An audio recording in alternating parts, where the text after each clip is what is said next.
Hey everyone, welcome back to the channel. If you're a fan of Girls Frontline 2 Exilium and want to dive deeper into its story and characters, you've come to the right place. Today, we're going to talk about the support characters and their roles for this thrilling new installment. Get ready guys, because there is a lot of support units to cover. Before we get into the individual characters, let's talk about what supports are. In Girls Frontline 2 Exilium, supports are one of the 4 types of units central to the narrative. They're an elite group of T-Dolls, which are tactical units that serve as a critical role to the fight of humanity's survival in a dystopian future. Supports are exactly as the name implies. They give aid to the rest of the units through buffs, heals, and sometimes even nerfing the enemy. Now, let's take a closer look at the support characters we meet in Girls Frontline 2 Exilium. Each one has a unique backstory, personality, and role in the grand narrative. First up, we have Cheeta, who wields a weapon from the SMG category. Her skills on top of physical damage can also do burn damage as well. She's a humanoid figure full of whimsy. Although there's no doubt about her combat ability, her genius ideas and tactics can always become a stumbling block on her road to success. Let's talk about her passive, Invention of the Century. When the user is under the effects of buffs, after attacking, she restores HP equal to 45% of attack to the allied target with the lowest HP within 6 tiles. Each buff increases the healing multiplier by 5%, up to a maximum increase of 15%. Next is her first active, Fireworks Festival. With this, you can select one enemy target within 6 tiles to attack, dealing AoE physical damage equal to 80% of attack to them and all enemy targets within 2 tiles. If only one target is hit, you apply Overheating to them for 1 turn. Overheating will disallow the use of basic attacks and active skills and counts as a burn debuff. Her second active, Spicy Candy, allows you to select one enemy target within 6 tiles, dealing burn damage equal to 130% of the attack. If the user has Blazing Assault, this attack's damage is further increased by 20%. Blazing Assault 2 increases the attack by 15%, and this is considered a burn buff. Lastly is her ultimate, Surprise Box. You apply Blazing Assault 2 and 2 random buffs to all allied targets within 6 tiles for 2 turns. For each allied unit in range, you gain 1 point of Confectance Index. You also gain Support, which can be activated up to 2 times per turn for 2 turns. Next, we have the gold unit Centaraussi. She wields a weapon from the AR category. She also can deal burn damage. Though not released globally yet, I still have all the info on her stats for you guys. Her passive skill is called Maid Duty. At the start of battle, you gain heat recovery. And while you have heat recovery, these 3 things take place. 1 is that you get increased damage dealt by 20%. 2 is when healing, add 10% of your maximum HP to the healing amount. And 3, after an active skill, it applies Overflowing Fire for 2 turns. When an enemy unit in range is hit by targeted damage from a friendly unit, you prioritize performing 1 action support, dealing 80% of your attack power as physical damage and 3 points of stability damage, applying heat recovery to the friendly unit, and gaining 1 point of Confectance Index. This can trigger up to 2 times per turn. Next is her first active, Zucchero Special Drink. With this, select one friendly target within 7 tiles and restore a total of 150% of your attack power as HP to the target and to all friendly units within 3 tiles. The healing amount is shared among all units in range, and all enemy targets in range take 50% of your attack power as physical AoE damage. If an enemy target has Overflowing Fire, you dispel 2 of its buffs. Next is her second active, Careful Reception. Select one enemy target within 7 tiles and deal 130% of your attack power as burn damage. After attacking, restore 100% of your attack power as HP to the nearest friendly unit, and gain heat recovery. If the enemy target has Overflowing Fire, additionally heal 1 friendly unit. Lastly is her ultimate skill, Afternoon Tea Break. You restore 100% of your attack power as HP to all friendly units, cleanse 2 debuffs, remove evasion, stun, and restore up to 7 points of stability damage to the friendly unit with the lowest stability index. After healing, you apply heat recovery. Next T-Doll is Colphne, who wields a weapon from the handgun category. She can also deal hydro damage. She's a unit that acts as a team lubricant. Although her slightly willful expression will further worsen the situation, she is always able to successfully resolve conflicts in the end. Just leave the task of adjusting the team atmosphere to her. Her passive, Medical Contingency, is pretty cool. When an enemy unit within range takes targeted damage from an ally, you prioritize one instance of action support, dealing 80% attack power as physical damage and 3 points of stability damage. It then applies attack up 1 to allies for 2 turns, gains 1 point of Confectance Index, triggers once per turn maximum. And when actively healing an ally in Stability Break, you restore additional 2 point Stability Index and a 2-turn cooldown. Her first active skill is called Battlefield Glow. You select one enemy target within 6 tiles, dealing hydro damage equal to 130% of attack and restoring HP equal to 100% of attack of the allied target with the lowest HP. Her second active, Crisis Aid, selects one ally target within 6 tiles, restoring their HP equal to 100% of attack, and applies Continuous Healing 2 and Continuous Stability Regen 1 to them for 1 turn. You also gain 1 point of Confectance Index. Also, Continuous Healing 2 will recover 20% of the max HP at the end of your action, and Continuous Stability Regen will recover 1 point of Stability Index at the end of your action.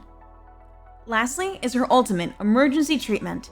You select one allied target within 8 tiles, restoring their HP equal to 140% of attack and 4 points of stability, while cleansing 2 debuffs from them, alongside removing taunt and evasion effects. Next is our golden T-doll, Dushevnaya?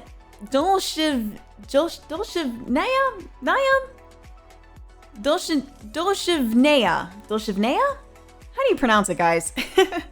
Regardless, she enters the battlefield with her trusted sniper rifle. On top of physical damage, she can also deal freeze damage. Her global release isn't known yet, but here is the info we do have.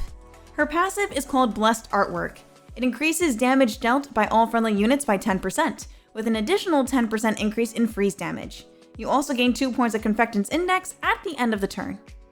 Her first active is Winter God's Permission, and it allows you to select one tile within 6 tiles and deal AoE freeze damage equal to 50% of your attack power to all enemy targets within 2 tiles of it, creating a frost tile for 2 turns.